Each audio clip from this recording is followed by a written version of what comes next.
யோவான் சுவிசேஷம் 13வது அதிகாரம் அதனுடைய 12வது வசனத்தை வாசிக்க கேட்கலாம். அவர்களுடைய கால்களை அவர் கழுவின பின்பு தம்முடைய வஸ்திரங்களை தரித்துக் கொண்டு திரும்ப உட்கார்ந்து அவர்களை நோக்கி, நான் உங்களுக்கு செய்ததை அறிந்திருக்கிறீர்களா? ஒரு விஷயம் கூட வாசியுங்கள். அவர்களுடைய கால்களை அவர் கழுவின பின்பு தம்முடைய வஸ்திரங்களை தரித்துக் கொண்டு திரும்ப உட்கார்ந்து அவர்களை நோக்கி, நான் உங்களுக்கு செய்ததை அறிந்திருக்கிறீர்களா? உங்களுக்கு செய்ததை அறிந்திருக்கிறீர்களா?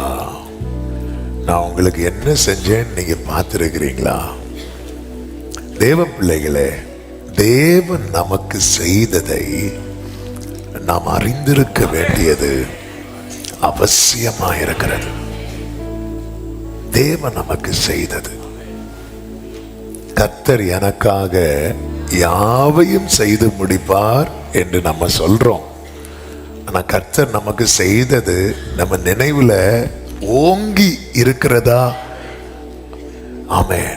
இந்த நாளிலே பேசும்படி இதெல்லாம் எடுத்து வந்த வார்த்தை. ஆனால் நேற்று இரவில் ஆவியானவர் இந்த பகுதிக்கு நேராக திருப்பி இதை தியானிக்க வைத்துக் கொண்டே இருந்தார்.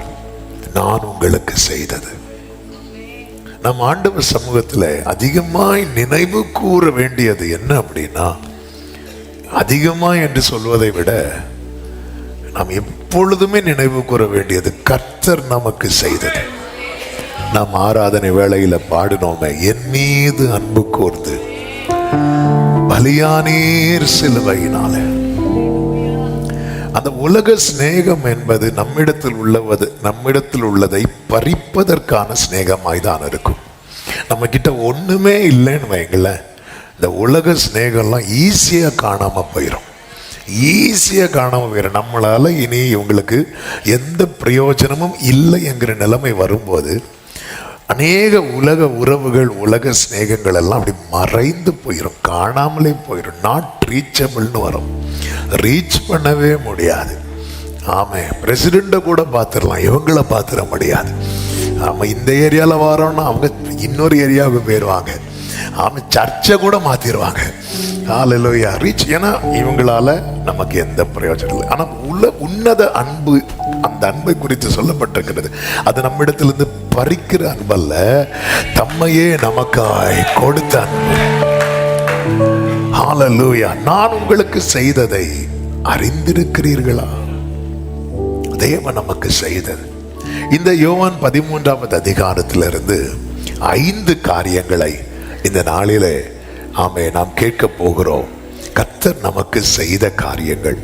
அதனுடைய 1வது வசனத்தின் பிற்பகுதியிலே சொல்லப்பட்டிருக்கிறது, தாம் இவ்வுலகத்தில் இருக்கிற தம்முடையவர்களிடத்தில் முடிவு பரியந்தம் அவர்களிடத்தில் அன்பு வைத்தார் என்று சொல்லப்பட்டிருக்கிறது. அப்ப தேவன் நமக்கு செய்தது எல்லாமே எதின் அடிப்படையில் தான் செஞ்சிருக்கிறார்? சூப்பரா சொன்னீங்க, சத்தமா சொல்லுங்க. அப்ப ஆண்டவர் எனக்கு செய்யறது எல்லாமே எதன் அடிப்படையில் தான் செய்யறார்? அன்பின் அடிப்படையில். அப்ப ஆண்டவர் என்கிட்ட பேசாம இருக்கிறதும் அவருடைய அன்பு முடிவு பரியந்தம். அவர் அன்பின் நிமித்தம் அமர்ந்திருப்ப, பேசாமலே இருப்பார் அன்பின் நிமித்தம். ஹல்லேலூயா. ஆண்டவர் பேசுறதும் அன்பின் நிமித்தம், பேசாம இருக்கிறதும் அன்பின் நிமித்தம். ஆண்டவர் அணைக்கிறதும் அடிக்கிறதும், ஆமா, ஆண்டவர் நம்மை தூக்கி நிறுத்துறதும் இப்படி லைட்டா தள்ளி விடுறதும் அன்பின் நிமித்தம். ஹல்லேலூயா. என் வாழ்க்கையில் பல காரியங்களை அனுமதிக்காதது அன்பின் நிமித்தம். அதே போல சில காரியத்தை அனுமதித்ததும், அனுமதித்ததெல்லாம்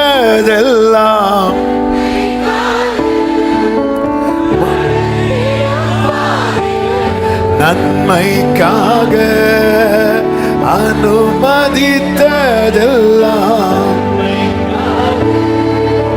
நடத்திடும் பாதைகளும்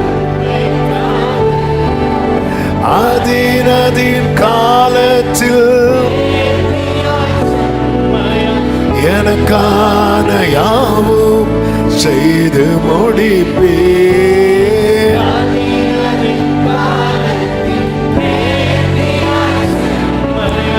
எனக்கான யாவும் செய்து முடிப்பீர். ஹல்லேலூயா, ஹல்லேலூயா. பாருங்க, இவர் என்னுடைய நேசகுமாரன், இவரில் நான்.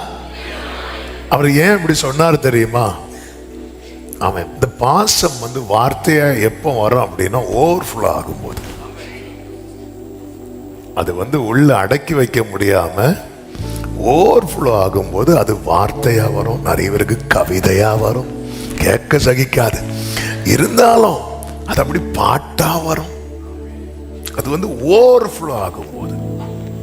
அப்படி இயேசு இங்கே இந்த பூமியில பிதாவுக்கு பிரியமானவைகள் எல்லாம் நடப்பித்துட்டு இருக்கும்போது பிதாவுக்கு இருக்க முடியல. அது ஓவர்ஃப்ளோ ஆகியவர் சொல்லுகிறார், இவர் என்னுடைய நேசகுமாரன், இவரில் நான். அந்த நேசகுமாரங்கிற வேர்டுலயே லவ் இருக்கு. அப்ப அதையும் தாண்டி சொல்றார், இவரில் நான் ரொம்ப பிரியமா இருக்கிறேன், எனக்கு அப்படி இப்படின்னு சொல்லிட்டு அடுத்து நேர ஆவி பிசாசினால் சோதிக்கப்படும்படி ஆவியானவராலே வனாந்திரத்துக்கு கொண்டு போகப்பட்டு இதுக்கப்புறம் தான். அப்போ ஏன் ஆண்டவர் இந்த வனாந்திரம் அப்படின்னா அன்பின் நிமித்தம் அல்ல. நான் உங்களுக்கு செய்ததை அறியீர்களா? இன்னைக்கு ஆண்டவர் ஆமென் வாழ்ந்திருக்க வைக்கிறதும் அன்பு நிமித்தம், தாழ்ந்திருக்க வைக்கிறதும் அன்பு நிமித்தம். நீங்க இத ஒரு அஸ்திபாரமா வச்சுட்டு இதுக்கு மேல நீங்க எல்லாம் பார்க்க ஆரம்பிச்சீங்கன்னா நீங்க ஆண்டவரை விட்டு உங்களுக்கு விலக மனசே வராது. ஆண்டவர் அன்பு நிமித்தம் செய்த சில காரியங்கள் இது யோவான் 13 அழகாய் நம்மால் பார்க்க முடியும். அதுல ஒன்று என்ன தெரியுமா? அன்பினால் நம்மை அமர வைத்தார். இங்க என்ன நடக்கிறது அப்படின்னா, இயேசு கிறிஸ்து தம்முடையவர்களிடத்தில் அன்பு கூர்ந்தார் என்று சொல்லப்பட்டிருக்கிறது. அவர்களை எல்லாம் அவரோடு கூட பந்தியில் அமர வைக்கிறார். இயேசுவுக்கு பக்கத்துல நிக்க கூட தகுதி இல்லாதவர்கள், ஆனா அந்த அன்பின் நிமித்தமாய் அவர் என்ன செய்தார் தெரியுமா? அவருடைய சமூகத்துல இன்னும் ஒரு ஸ்டெப் மேல அவரோடு கூட பந்தியில்.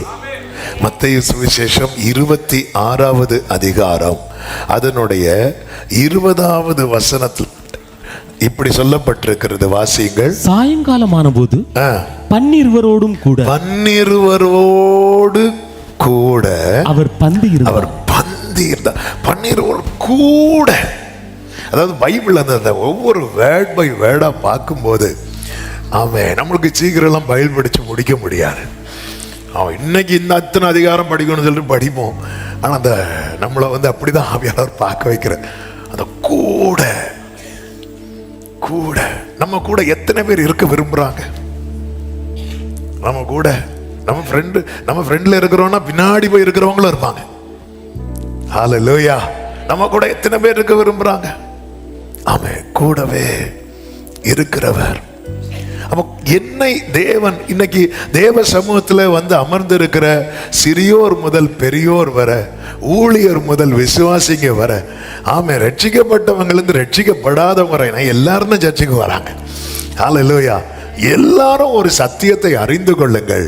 இன்னைக்கு ஆமே கொஞ்சம் ஃபர்ஸ்ட் மாதிரி ஆமே இன்னைக்கு நாம இங்க உட்கார்ந்து இருக்கிறதுக்கு காரணம் என்ன அப்படின்னா அவருடைய அன்பு.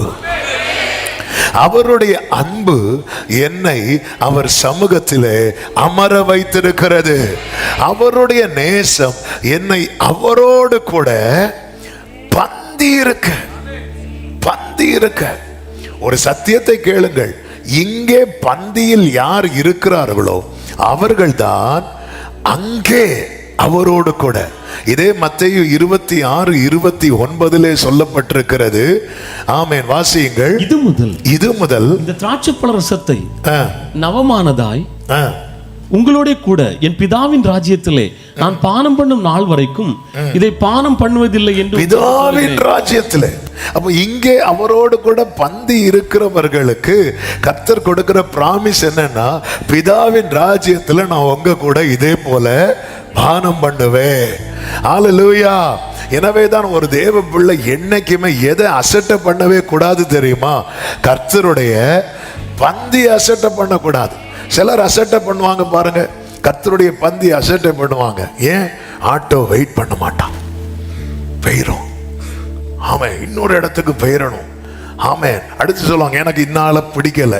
அப்ப நம்ம என்ன பண்ணலாம்? ஒருத்தங்க மேல கசப்பு இருக்கு, பந்தி எடுக்கணும். மனக்கசப்பு வருத்தத்தை வச்சு பந்தி எடுக்கக்கூடாது, யாவரோடும் ஒப்புரவாகணும். ஆமா, அப்போ பந்தி எடுக்கணும்னா ஒரே ஒரு ஆப்ஷன் தான் இருக்கு. என்ன ஆப்ஷன் இருக்கு? ஒப்புரவாகணும். நமக்கு அந்த ஆப்ஷன் பிடிக்காது. நமக்கு எந்த ஆப்ஷன் பிடிக்கும் தெரியுமா? சொல்லுங்க. முத பாயிண்ட் இடி இடி விழுந்த மாதிரி தான் இருக்கும். நமக்கு எந்த ஆப்ஷன் பிடிக்கும்? எழுதி போயிரும். அதே போல அன்னைக்குள்ள ஃபுல் மீல்ஸ் எல்லாத்தையும் அவாய்ட் பண்ணுங்க. ஒரு மாசத்துக்கு சாப்பாடு அவாய்ட் பண்ணுங்க. போற வழியிலே வடையும் டீயும். ஆமா, இங்க பந்தியில இருக்க மாட்டோம். ஏன்னா எனக்கு இன்னார எனக்கு என்ன செய்யல, பிடிக்கல. ஒப்புரவாயிட்டா முடிஞ்சது. ஆமா, ஒப்புரவாயிட்டா மேட்ரு சால்வ். அவன் எனக்கு கிடைத்த ஒரு பெரிய பாக்கியம் கர்த்தருடைய பந்தி. இது அவருடைய அன்பு நிமித்தம். நம்ம கிறிஸ்தவ குடும்பத்தில் பிறந்ததுனாலயோ, சர்ச்சில் மெம்பரானதுனாலயோ, ஞானஸ்நானம் எடுத்ததுனாலயோ அல்ல.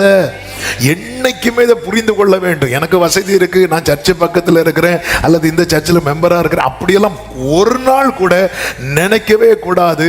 அவருடைய கிருபை இல்லாம இதுக்குள்ள நானும் வர முடியாது, நீங்களும் வர முடியாது. அவருடைய அன்பு என்னை அமர வைத்திருக்கிறது. அவருடைய அன்பு என்னை அவர் சமூகத்திலே அமர வைத்திருக்கிறது. தள்ளாமலே என்னை தாங்கின அன்பீதுவே, தள்ளாமலே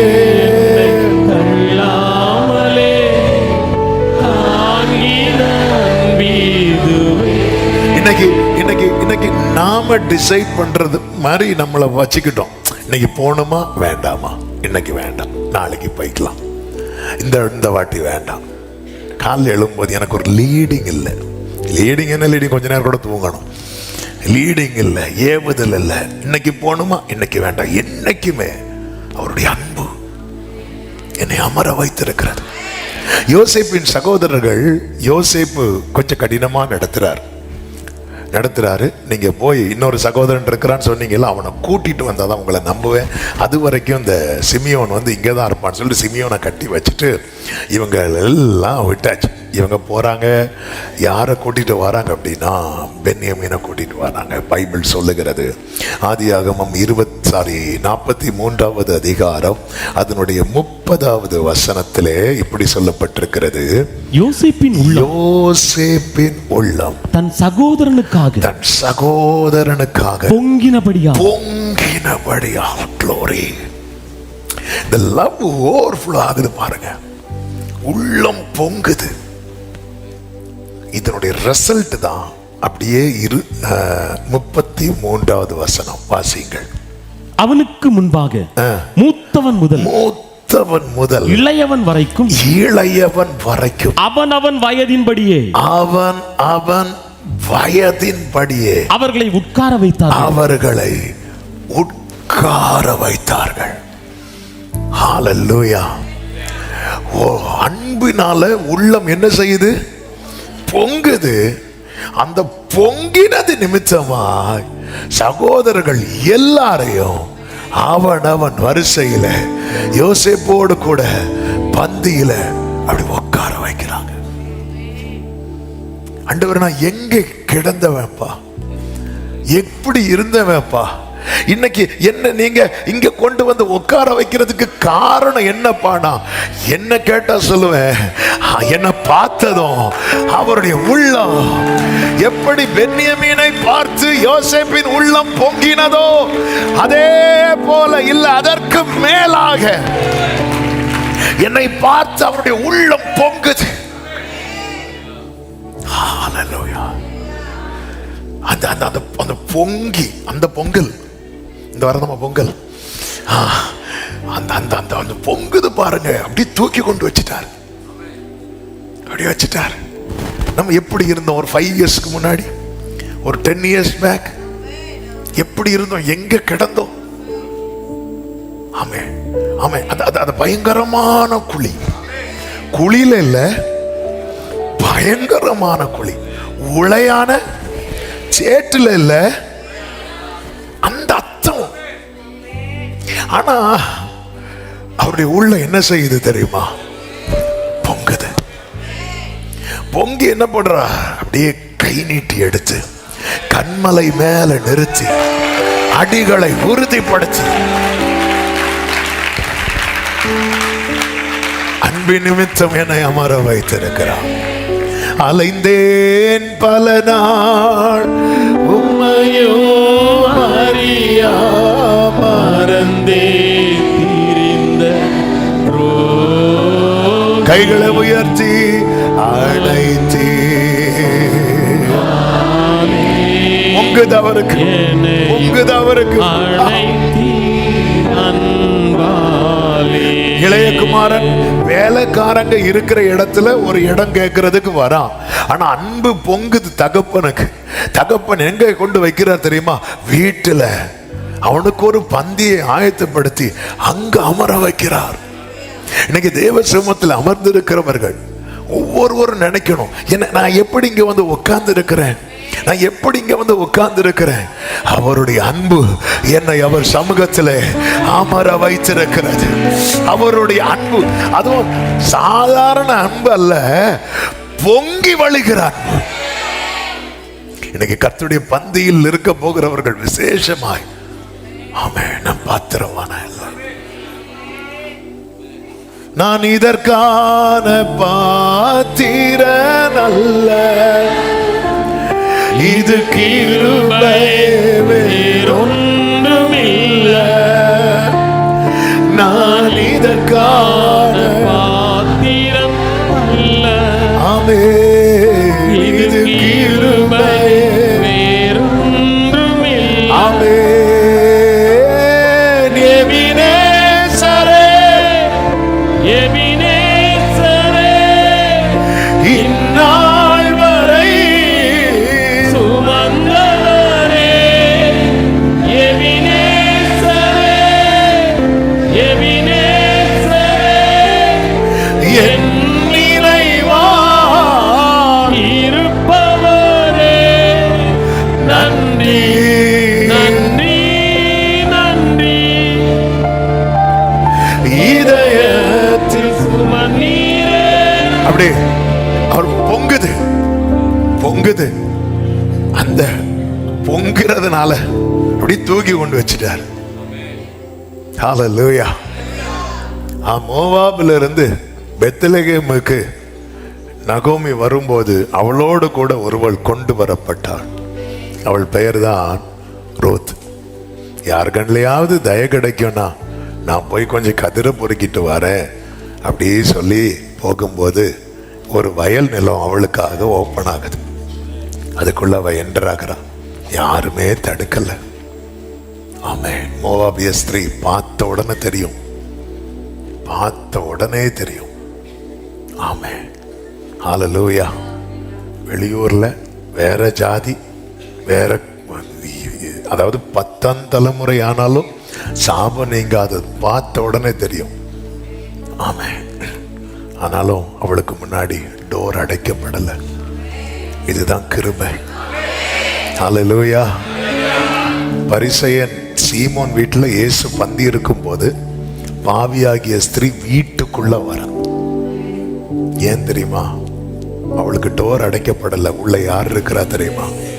இயேசு இருக்கிறார். இயேசு மட்டும் அந்த வீட்டுல இல்லைன்னா ஒரு பாவியாகிய ஸ்திரீ வரும்போது வீட்டுக்குள்ள விடுவாங்களா? இல்ல. ஆமென். பேதுரு, யோவான், யாக்கோபு இருக்கிறதுனால நம்ம இங்க வரல, இயேசு இருக்கிறதுனால.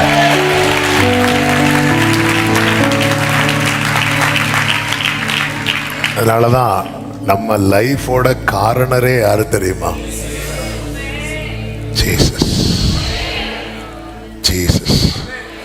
இந்த அம்மா உள்ள என்ட்ராகிறாங்க. போவாஸ் வரார். அவர் கண்ணில் யார் தென்படுறான்னா அந்த கூட்டத்திலேயே இருக்கிற லாஸ்ட். ஹல்லேலூயா. ஆமா, நீங்க கடைசியா இருக்கிறீங்க பாருங்க. எதுக்கு அப்படி வச்சிருக்கிறா தெரியுமா? அவர் கண்ணில் ஃபர்ஸ்ட் மாட்டுறதுக்கு. ஹல்லேலூயா. அதான் சின்னவன் ஆயிரமும் சிறியவன். கடைசியா இருக்கிற எலிசா எலியாவின் கண்ணில் மாட்டினார். கடைசியா இருக்கிற தாவீது கர்த்தரின் கண்ணில் மாட்டினார். கடைசியா நின்ன ரூத் போவாஸ் கண்ணில் மாட்டினார்.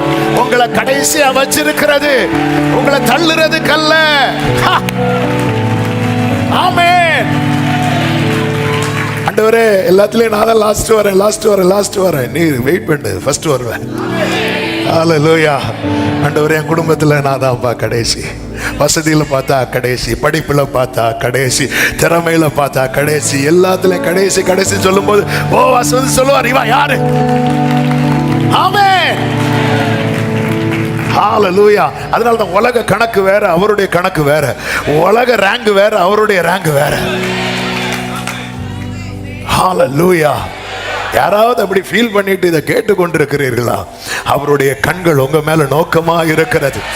இன்னைக்கு நீங்க தேவ சமூகத்துல சமீபத்துல தூரத்துல இருந்து கேட்கிற சில உள்ளங்களோடு பேசுகிறதை என் ஆவியில உணர்கிறேன். அவருடைய அன்பு உங்களை அமர வைத்திருக்கிறது.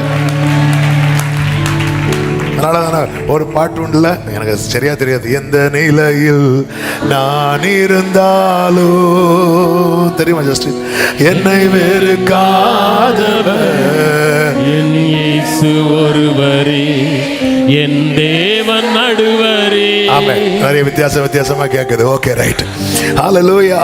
அன்பின் நிமித்தம் எந்த நிலையில். ஆமா, இது வந்து உலக அன்புல அப்ளை ஆகவே செய்யாது. சான்ஸே கிடையாது. இந்த பொங்க ஆரம்பிச்சதும் சகோதரர்களுக்கு நிறைய பொங்க வச்சுட்டார். அவங்கள உட்கார வை. அன்பு. ரூத்தை பார்த்து போவாஸ் சொல்றார். ரூத் 2வது அதிகாரம் 8வது வசனம் 14வது வசனம். அப்பொழுது போவாஸ் ரூத்தை பார்த்து, மகளே கேள், பொறுக்கிக் கொள்ள வேறே வயலில் போகாமலும் இவ்விடத்தை விட்டு போகாமலும் இங்கே என் ஊழியக்கார பெண்களோடு கூடவே இரு. பின்னும் போவாஸ் சாப்பாட்டு வேளையில் அவளை பார்த்து, நீ இங்கே வந்து இந்த அப்பத்திலே புசித்து காடியிலே உன் துணிக்கையை தோய்த்துக்கொள் என்றான். அப்படியே அவள் அறுப்பறுக்கிறவர்கள் அருகே உட்கார்ந்தாள். அவளுக்கு வறுத்த கோதுமையை கொடுத்தான். அவள் சாப்பிட்டு திருப்தி அடைந்து மீந்ததை வைத்து கொண்டாள். அன்பின் நிமித்தம் கர்த்தர் உங்களை அமர வைத்தது உண்டானால் திருப்தி அடைய வைக்காம கர்த்தர் விடவே மாட்டார். ஹல்லேலூயா. அவள் வந்தது திருப்தி அடைய அல்ல, அவள் வந்தது பசி போக்க. ஹல்லேலூயா. ஆமே. ஆனா அவர் உட்கார வச்சிட்டார். அறுப்பறுக்கிறவர்கள் அருகே. இது அன்பு. நேசத்தாலே சோகமானேனே, உம் பாசத்தால் பீடிக்கப்பட்டேனே, உம் நாமத்திற்குள் சுகம் கண்டேனே, உம்மாலே ரட்சிக்கப்பட்டேனே, உம் கண்களில் கிருபை பெற்றேன்.